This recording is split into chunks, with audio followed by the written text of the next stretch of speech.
This is the 10th episode of Ask PK, and I'm already feeling this like a milestone. 10th episode, it just feels really nice. And today's question is by Siddharth Khare, and his question is about a blog that I've written, an article that I've written about intentions. I understand that you have to plant good intentions, but how to dodge the negative energy that surrounds you? The energy driven by negative emotions pushes you to do something unintentionally, like maybe saying something to someone which you did not mean. Right. So my name is Pranav, and I'm the founder of Towards Fulfilment. So just to give you a brief intro, or a brief idea about what the article was all about. So the article was about intentions. I'll also link the article in the description. The article was about intentions, and the article basically stated that whatever we do should be out of good intentions. So for example, if you're helping out someone, it should be out of a good intention. If you're doing a particular thing, it should be out of a selfless, compassionate intention, rather than an intention of anger, fear, and all of those unwholesome states of emotions. Why is it necessary to pay attention at the intention? It is necessary because the more we nurture a particular intention, the more powerful it will become. So if we act more out of anger, anger will become more powerful. If we act more out of love, love will become more powerful. So we have to take a look at why we are doing this. Right? So suppose if we are, let's say if a parent is scolding his or her child, is the parent doing it through an intention of love, or just through an intention of maybe possessiveness or maybe insecurity? That intention has to be looked into, and that intention can be subtle. Sometimes it is not very clear. Okay, sometimes it can be a mixture of intentions. But ultimately, you have to go deep, and you have to see what the intention is and try to groom the intentions which are wholesome intentions. That's the gist of the blog.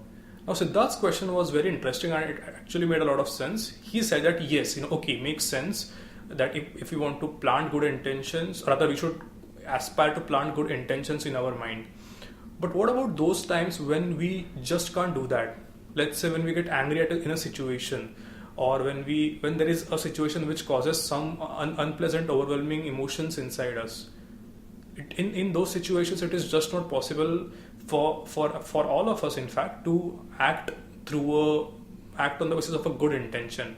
The intention there is usually based in unwholesome states. So that's a fantastic question. So I'll try to answer it here. See, Siddharth, the intention. Let's consider two cases. Okay, case A and case B. Okay, the keyword here is awareness. Planting good intentions is like, you have your mind, and you have let's imagine that you are a farmer, and in your mind you're planting good seeds of intentions. That is what planting good intentions is.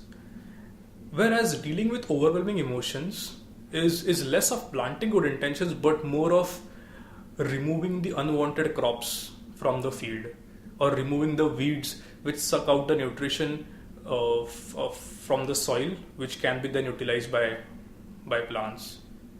Okay, another example is that, let's say if you're going to the gym, right, working out is equivalent to planting good intentions or planting good seeds of intention. But if you have a fever, you can't go and work out. So in that case, you can't plant a good intention. In such cases, you have to get well, you have to recover from the fever first, and then aspire to plant good intentions. So there's a difference between the two. So when you are faced with a negative emotion or an overwhelming emotion, the only friend that you have is awareness. So now I'll explain. Now I'll go back to the case 1 and case 2, or case A and case B, and I'll try to explain. So in case A, imagine that the person is not aware. So the person has been conditioned. Let's take the example of anger. The person has been conditioned to react out of anger all the time. So every time there is a situation, he reacts out of anger. Okay, it holds true for any emotion, but for now, for example's sake, I take anger. So every time someone says anything to him, he gets angry, and he acts out the anger pattern. Or let's say someone says something offensive, or some undesirable situation happens, he acts out of anger. Now in such cases, he is again planting the seeds of anger, because he's not aware. he's again going on planting the seeds of anger, which because of the karmic effect, those seeds will again manifest in the way of anger only, or anger will be manifested even more because of these seed plantations of anger. Now in case B, what happens? Let's say the person is a bit more aware.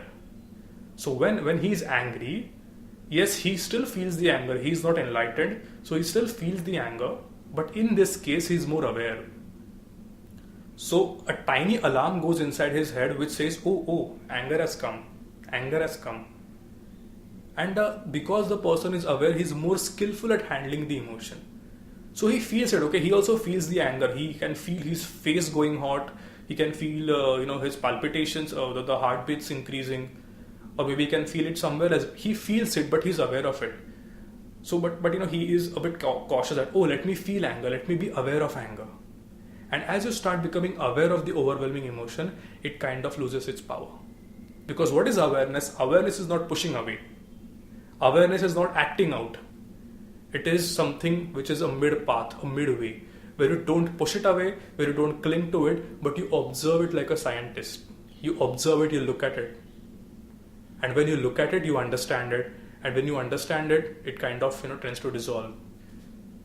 So in case B, even though anger is there, even though angry seeds are being planted, the number of seeds you can imagine to be low than in case A. Because in case A, he's simply unaware. So he's planting more seeds, So let's say in one situation, if the person in case A is planting 100 seeds, this guy is planting 90 seeds only.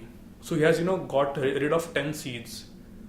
Again, the same situation arises. Again, he's more aware. So now he's planting only 80 seeds. And that is how we go towards, total liberation. So awareness. In such cases, what we have to know is that awareness is something which comes to our rescue. I hope this answer makes sense and I could analytically explain you what I wanted to convey. So take care, Siddharth. Take care, guys. Keep asking me questions. I love answering these. I love making videos. Bye.